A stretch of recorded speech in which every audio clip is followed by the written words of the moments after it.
Hay algo que los números no pueden ocultar para siempre. Mbappé marcó 44 goles en su última temporada en el PSG. Ganó la Ligue 1 7 veces. Es, estadísticamente, uno de los delanteros más letales de la historia reciente del fútbol. Y aún así, ninguno de los equipos en los que ha jugado ha ganado algo grande teniéndolo como figura central. Ni el PSG, ni el Mónaco, ni el Real Madrid en su primera temporada. Eso no es mala suerte, eso es un patrón. Este video no habla del talento de Mbappé. Ese talento es real, es extraordinario y no tiene discusión.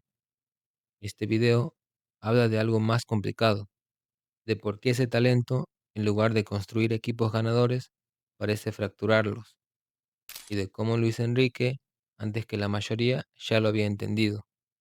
Para comprender lo que ocurrió en París hay que remontarse a 2022. Luis Enrique llega al PSG con una idea muy clara de lo que quiere. Un equipo que presione en bloque, que defienda desde arriba, que funcione como un sistema colectivo.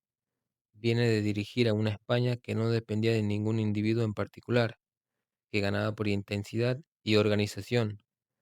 Sabe perfectamente que esa forma de jugar requiere un compromiso total de cada jugador en el campo. El problema es que Mbappé no encajaba en esa idea, no porque no pudiera hacerlo técnicamente, sino porque no quería. El trabajo defensivo, la presión sin balón, el repliegue cuando el equipo lo perdía, eran tareas que Mbappé realizaba de manera selectiva, cuando le parecía conveniente, no como una obligación sistemática. Y eso, en un modelo de juego basado en la cohesión, es una grieta que lo contamina todo. Luis Enrique lo intentó, lo puso a presionar, diseñó sistemas para que Mbappé tuviera libertad ofensiva, pero dentro de una estructura, y durante un tiempo funcionó en apariencia. Mbappé siguió marcando, el PSG ganó partidos, pero en el vestuario la tensión era otra cosa. Lo que se fue filtrando hacia afuera no solo era la incomodidad de un jugador con el estilo de su entrenador, era algo más profundo, la sensación de que Mbappé consideraba que las reglas del equipo no le aplicaban de la misma manera que al resto, llegadas tarde, ausencias en sesiones de entrenamientos, desacuerdos públicos con decisiones tácticas, pequeñas cosas que sumadas construyen un mensaje muy claro dentro de un vestuario. Si el mejor puede saltarse las normas, ¿por qué no todos? Esa pregunta, cuando se instala en un grupo, es devastadora, no porque destruye la amistad entre los jugadores, sino porque destruye la autoridad del entrenador. Y sin autoridad no hay sistema que funcione. Luis Enrique nunca lo dijo de forma directa en una rueda de prensa, no era su estilo, pero sus decisiones hablaron con una claridad que las palabras no hubieran podido igualar. En varios partidos importantes de la Champions League, Mbappé no jugó de titular o fue sustituido en momentos clave. El entrenador estaba enviando un mensaje al grupo: aquí no hay jugadores por encima del equipo.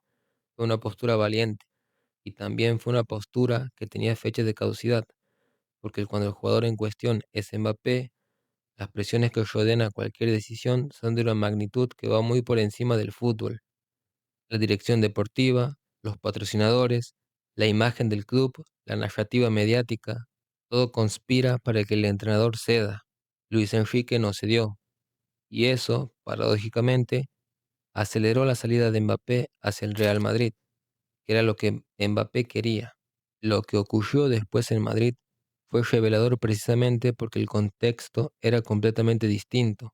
Mbappé llegaba a un club con la cultura ganadora más sólida de Europa, con un vestuario lleno de jugadores que habían ganado Champions, con un entrenador como Carlo Ancelotti, que históricamente ha sabido gestionar egos de primer nivel. Las condiciones parecían perfectas, y sin embargo, la temporada fue extraña. No fue un fracaso individual en términos de goles. Mbappé marcó, aunque por debajo de lo esperado para sus estándares, pero el equipo tampoco funcionó con la fluidez de los años anteriores. Vinicius, que había sido el motor del Madrid en sus últimas grandes conquistas europeas, pareció perder protagonismo dentro de un esquema que ahora tenía que acomodar a otro jugador con necesidades similares de espacio, balón y posición. El equilibrio se rompió. No es que Mbappé jugara mal, es que la incorporación de un jugador que necesita el centro absoluto del juego ofensivo En un equipo que ya tenía a otro jugador construido sobre esa misma base, generó fricciones que ningún sistema táctico puede resolver completamente. Aquí está el patrón que Luis Enrique identificó antes que lo demás. El problema con Mbappé no es futbolístico, es estructural, es de liderazgo. Hay dos tipos de superestrellas en el fútbol: las que elevan a sus compañeros, que hacen que el equipo funcione mejor cuando ellas están en el campo, no solo por sus goles, sino por cómo liberan espacios, cómo atraen marcas, cómo se sacrifican en determinados momentos para que el sistema funcione, y las que concentran tanto el juego en sí mismas que el equipo se vuelve dependiente y frágil. Mbappé, por su velocidad, su finalización y su capacidad para desequilibrar en espacios abiertos, puede ser extraordinariamente efectivo, pero su forma de entender el fútbol es esencialmente individual. Él es el centro, el equipo es el marco. Cuando esa lógica se impone, los entrenadores pierden capacidad de gestión. Los compañeros se acomodan a una jerarquía no construida sobre el esfuerzo colectivo, y los rivales aprenden a leer al equipo como una sola variable. La Champions League lo expone siempre, no porque Mbappé juegue mal en esa competición, sino porque es el torneo donde los detalles colectivos se vuelven determinantes, donde un equipo que no presiona bien en bloque es castigado, donde la desconexión entre líneas cuesta caro, donde la autoridad del entrenador en el vestuario se traduce directamente en decisiones dentro del campo. El PSG en los últimos años fue eliminado por equipos que, sobre el papel, tenían plantillas inferiores. El Madrid, con Mbappé, fue eliminado en una fase donde años anteriores había sido imbatible. Hay muchas variables en esos resultados, pero hay una constante. Cuando un equipo construye su identidad alrededor de un único jugador que no está dispuesto a subordinarse al grupo en los momentos que el grupo más lo necesita, ese equipo tiene un techo. Luis Enrique tuvo razón, no porque Mbappé sea un mal jugador, es probablemente uno de los tres mejores del mundo en este momento, sino porque detectó algo que muchos prefieren ignorar mientras los goles siguen llegando. El fútbol de élite ya no se gana con genios individuales, se gana con equipos que funcionan como sistemas, donde cada jugador, incluso el mejor, entiende que su rol está al servicio de algo más grande que su propio rendimiento. El talento de Mbappé es suficiente para ganar partidos, para llenar estadios, para romper récords, pero para ganar una Champions League, para construir una dinastía, para ser recordado como parte de algo histórico, ese talento necesita estar al servicio de un equipo. Y eso, hasta ahora, es algo que Mbappé todavía no ha demostrado estar dispuesto a hacer del todo. Si alguna vez lo decide, será el mejor del mundo sin discusión posible.